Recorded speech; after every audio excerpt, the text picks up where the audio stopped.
Needless to say, we can be sure that Moses wrote about Noah's flood and the course of the new order to inform Israel of the facts of this period of primeval history. Yet his record is far too selective and oriented toward particular themes to think that this was all he had in mind.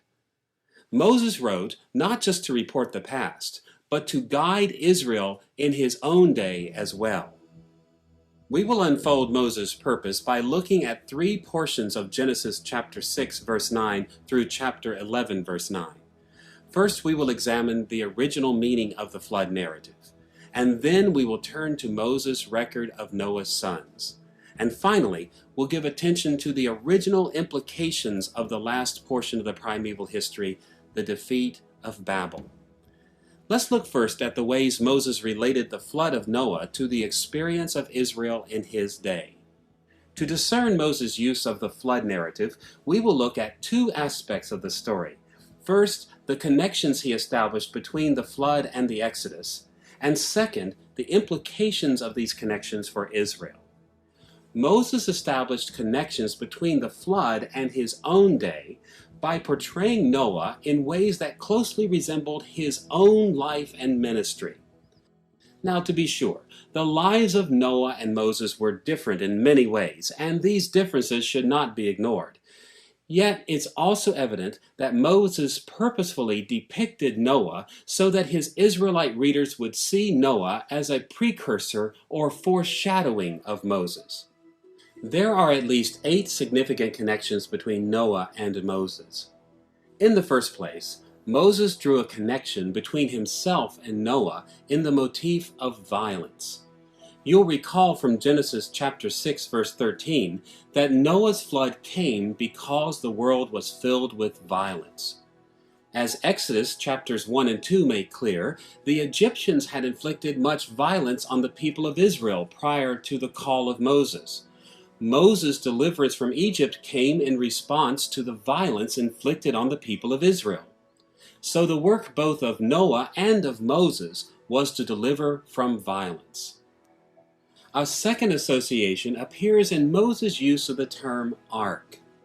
The Hebrew word for Noah's ark throughout Genesis chapters 6 through 9 is tevah. Interestingly enough, the only other place where Moses used the term tevah was in Exodus chapter 2 verses 3 and 5.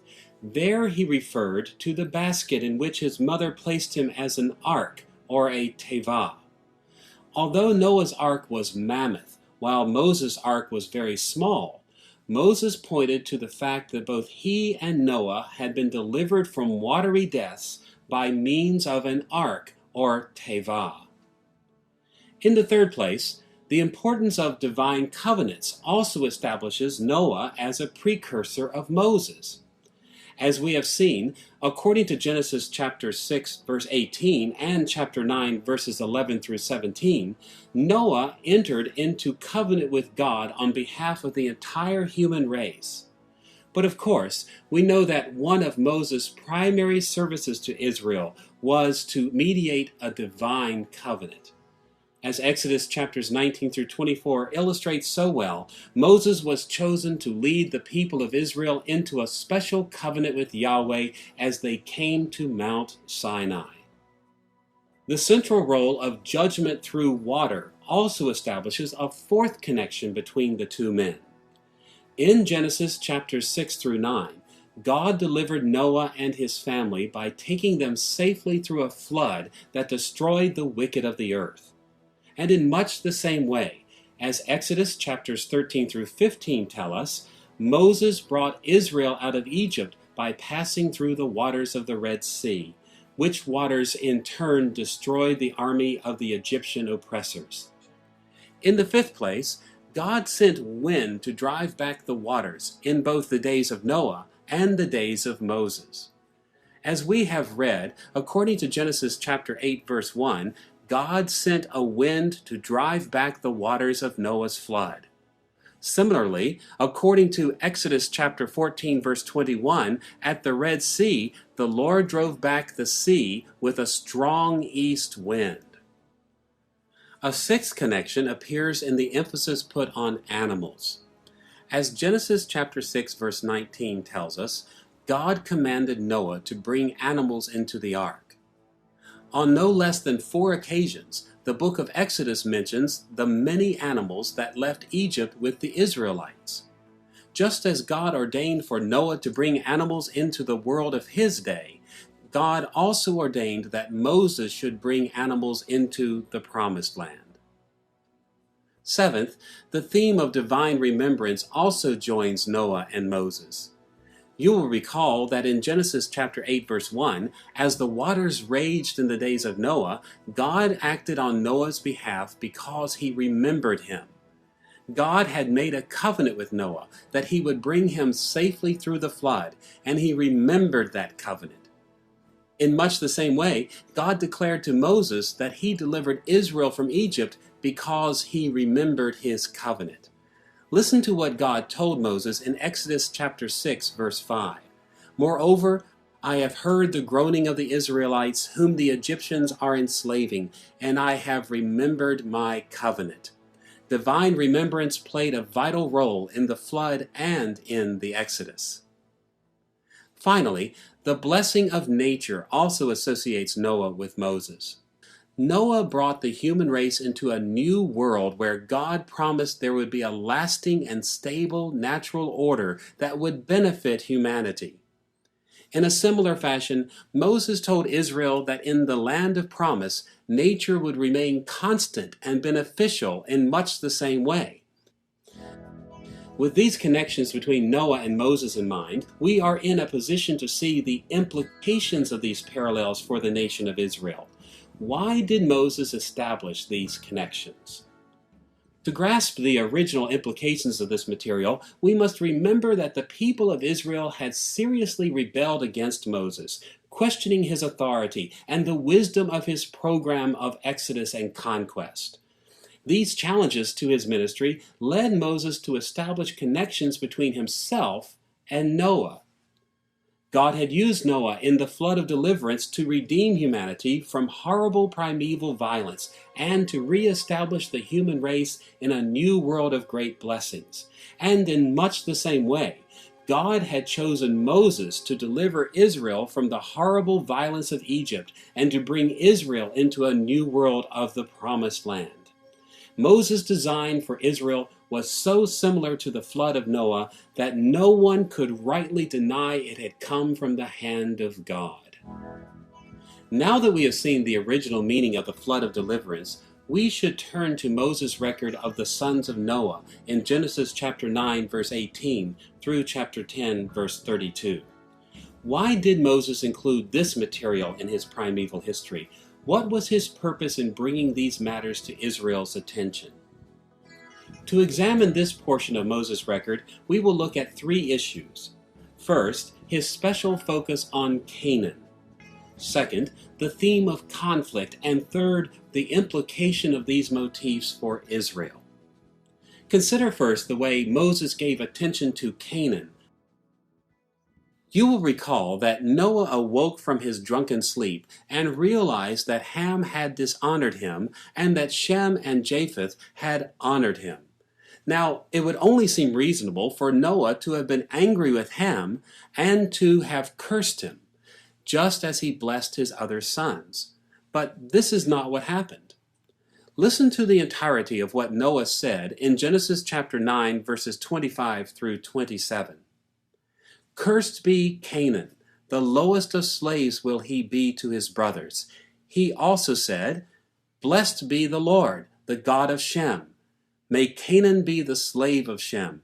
May God extend the territory of Japheth, and may Japheth live in the tents of Shem, and may Canaan be his slave.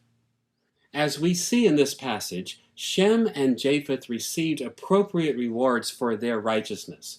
But Ham was not even mentioned here. Instead, it was Canaan, the son of Ham, who received Noah's curse. When we look carefully at this story, we see that Ham serves a different role than his brothers.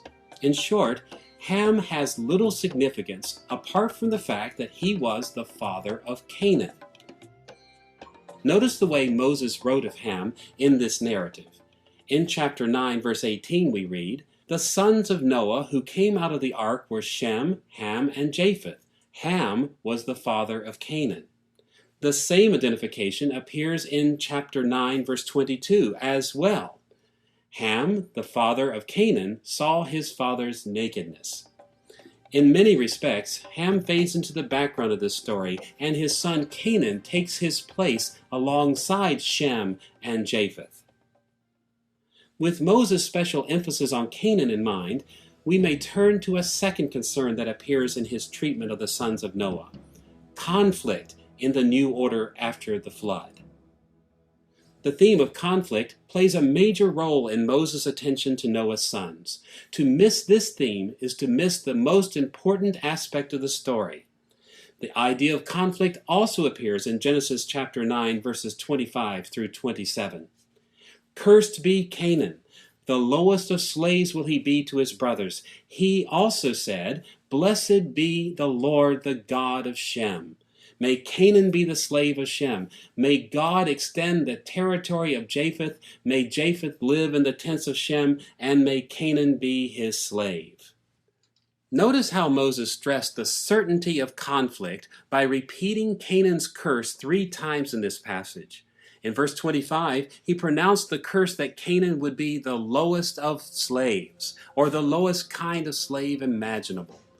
In verse 26, Noah predicted that Canaan would be the slave of Shem.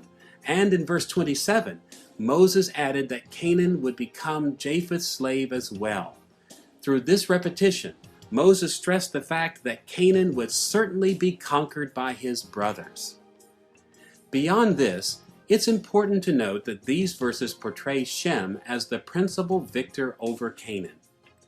In verse 27, the words, "May Japheth live in the tents of Shem, and may Canaan be his slave," may be better translated, "May Japheth live in the tents of Shem so that Canaan may be his slave."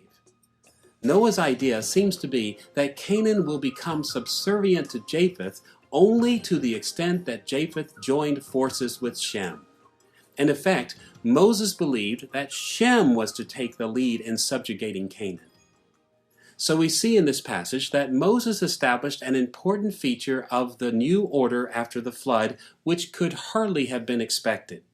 He understood that the future of humanity would entail a dramatic conflict in which the descendants of Shem would subjugate the descendants of Canaan. In light of Moses' attention to Canaan and the theme of conflict, we're able to see the original implications of Noah's sons for ancient Israel. Why did Moses include these events in his record of the new order after the flood? Well, Moses had a very specific reason for describing the new order in this way. The conflict between Shem and Canaan spoke directly to the needs of his Israelite audience. It addressed a crucial dimension of their lives. The key to understanding Moses' purpose appears in Genesis chapter 10, verses 18 through 19. After listing some of the descendants of Canaan, Moses wrote that later the Canaanite clans scattered, and the borders of Canaan reached from Sidon toward Gerar as far as Gaza, and then toward Sodom, Gomorrah, Admah, and Zeboim, as far as Lasha. These rather specific geographical references were familiar to Moses' Israelite readers. The descendants of Canaan, or the Canaanites, had settled in the region that stretched north to south from Sidon to Gaza, and to the region of Sodom and Gomorrah. Moses was especially concerned with those descendants of Canaan who had settled in the Promised Land. As the Shemite nation specially called by God, the people of Israel were to move into this land of the Canaanites and to claim it as their own.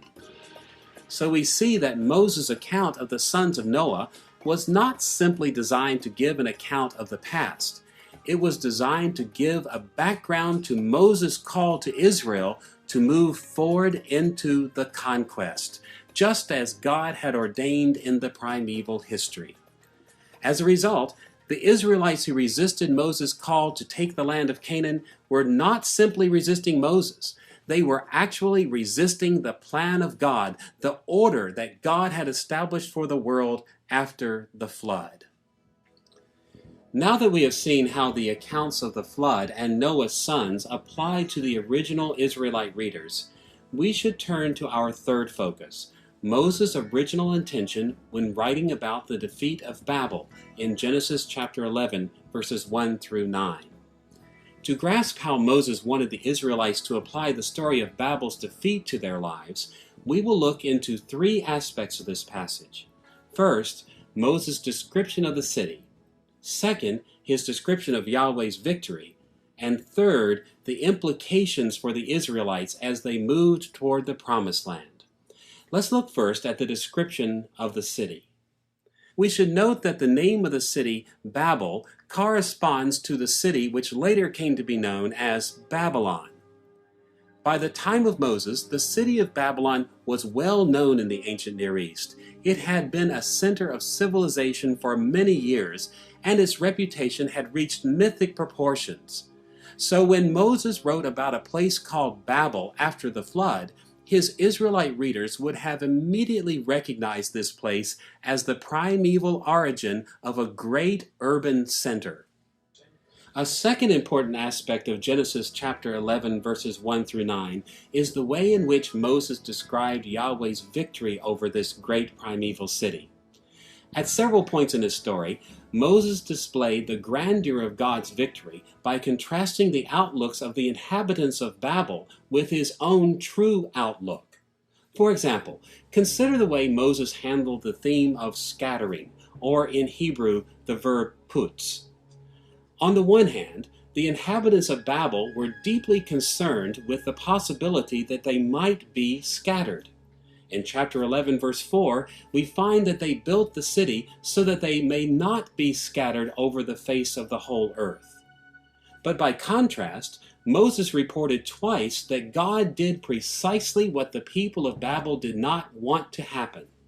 In chapter 11, verse 8, we read that the Lord scattered them over all the earth. And again, in chapter 11, verse 9, we find that from there the Lord scattered them over the face of the whole earth. Frequently in the Old Testament, the term scatter has the very negative connotation of utter defeat in battle.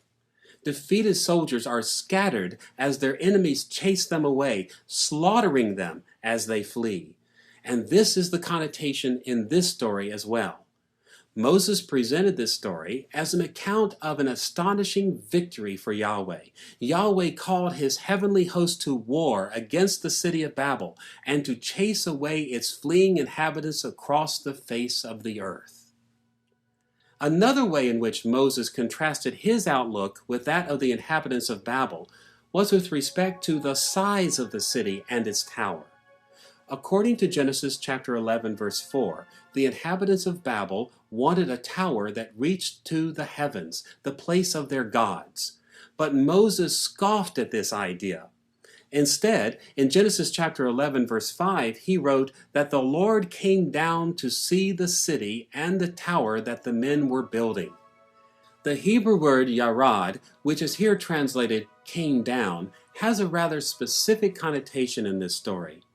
God did not simply notice the city. He did not even simply come to the city. Instead, whereas the inhabitants of Babel wanted to build a tower that reached to the heavens, Moses insisted that Yahweh had to come down from the heights of heaven just to see the city. So we see that Moses jeered at the pretense of the inhabitants of Babel. From Yahweh's point of view, this city was little more than a tiny speck. Finally, we should note how the defeat of Babel led Moses to deride the reputation of this primeval city. The inhabitants of the city called it Babel. In the languages of Mesopotamia, the term Babel meant the gate of God. This name expressed the belief that their ziggurat actually formed a gateway to the gods, and that they were secured by the powers of heaven. But Moses had a different viewpoint on the name of the city. Since Yahweh had severely defeated Babel, the city was clearly not the gate of God. So, what then did the name mean?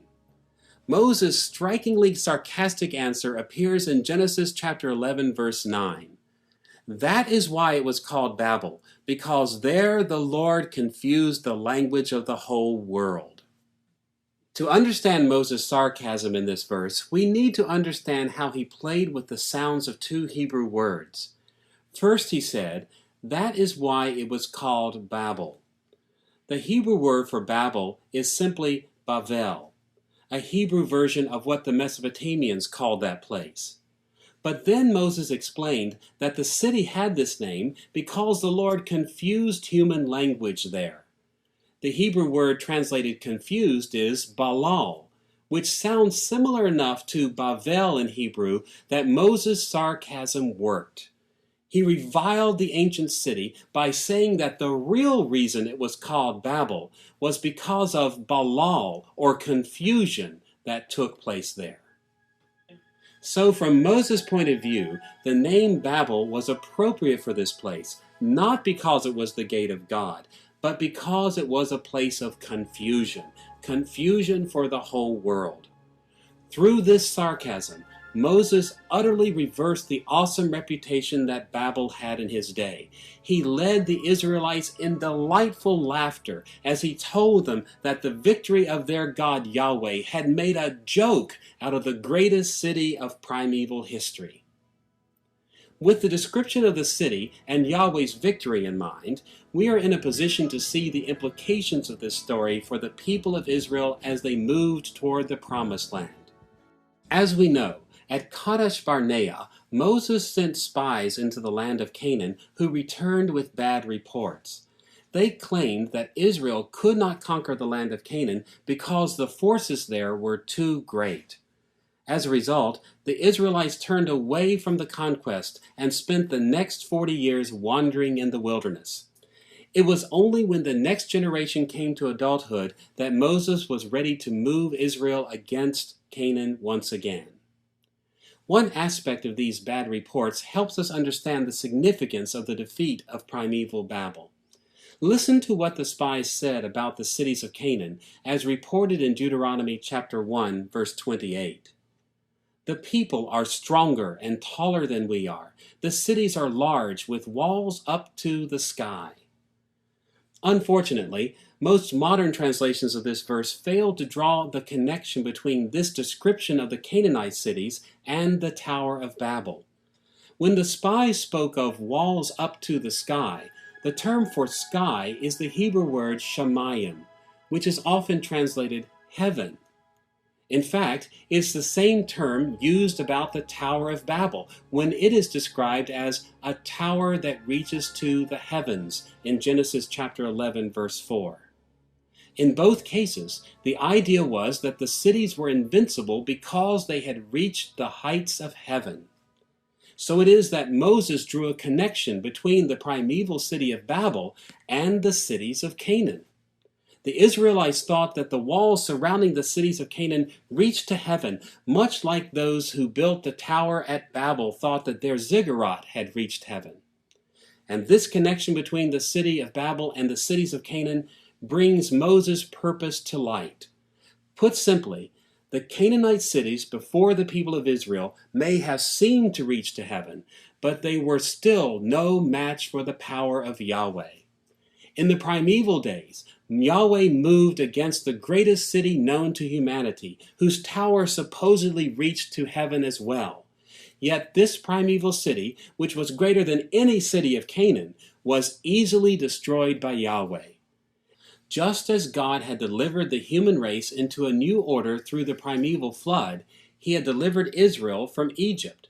And just as God had ordained conflict between Shem and Canaan, Moses was leading Israel toward the land of the Canaanites.